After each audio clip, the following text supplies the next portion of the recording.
नमस्कार सर्वांना. तर आज दिवसभर टाईमपास करून 4 वाजता व्लॉगिंग करायला घेतलं. व्लॉगिंग काय मला जमत नाही, तरी पण काहीतरी चाललं आहे. तर याला भेटा, हा आमचा सिम्बा आहे आणि खूप मस्तीखोर आहे. 3च दिवस झालेत आणलेला.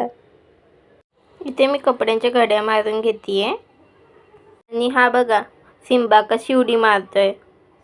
आता बघा अशी उडी मारतो आणि बघा अशी सांड लावून घरात म्हणजे पाडापाडी होत असते. इथे मी घड्या मारते व्यवस्थित, माझं काम सुरू आहे आणि हा सिम्बा ना एका साईडला ना कपड्यावर जाऊन बसलाय. तुम्ही बघा एकदम ना म्हणजे असा दिवसभर फक्त आराम आराम आराम आराम एवढंच लागतं त्याला, बाकी काहीच लागत नाही. आणि खेळायच्या रात्रीच्या टायमाला खेळायला उठतो, डायरेक्ट रात्री खेळणार, दिवसभर नुसतं झोपणार. एकदम तुमच्या पण माणसे अशा करतात का? नक्की मला कमेंटमध्ये सांगा. हा बघा आता शॉर्टमध्ये व्यवस्थित बघा तर घेतलाय मी त्याला, बघा कसं बसलाय तो. एकदम गोड बाळ आहे, पण शेवटी बाळ आहे रे छोटंसं. आणि इथे माझ्या कपड्याच्या घड्या मारून झालेत आणि हा तरी पण तिथे बसलेला आहे. याला मी उठवत होते आणि हा उठवतच नाही आणि तरी तिथे येऊन बसायचा, परत तिथे यायचा. मी त्याला लाडी गोडी लावलं, खूप मस्ती केली, पण नाही, तो नाही सोडतच नव्हता.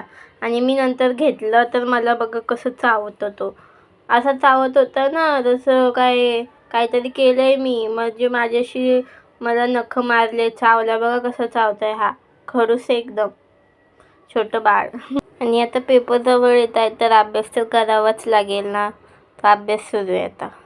आणि आमच्या याचं आहे बघा कसं टेन्शन घेतलं आहे अभ्यासाचं, एवढं काय. आणि पप्पा आले तर पप्पासाठी शेंगा भाजल्या आणि एका साईडला दूध तापायला मांडलं. देवपूजा करून घेतली. देवपूजा केल्याशिवाय तर काही सुचतच नाही. देवपूजा तर ऑलवेज करायलाच हवी देवपूजा.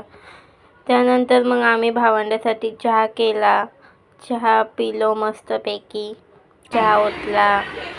तर 2 कप चहा असं ते रेकॉर्ड केले मी फक्त, पण एक प्लेट पण आहे. भावाला तर प्लेटीतच चहा लागतो. तुमच्या पण भावाला प्लेटमध्ये चहा लागतो का नक्की सांगा मला. आम्हाला पोराला तर प्लेटमध्येच चहा लागतो, अजिबात कपमध्ये चहा नाही. मला कपमध्ये चहा नको.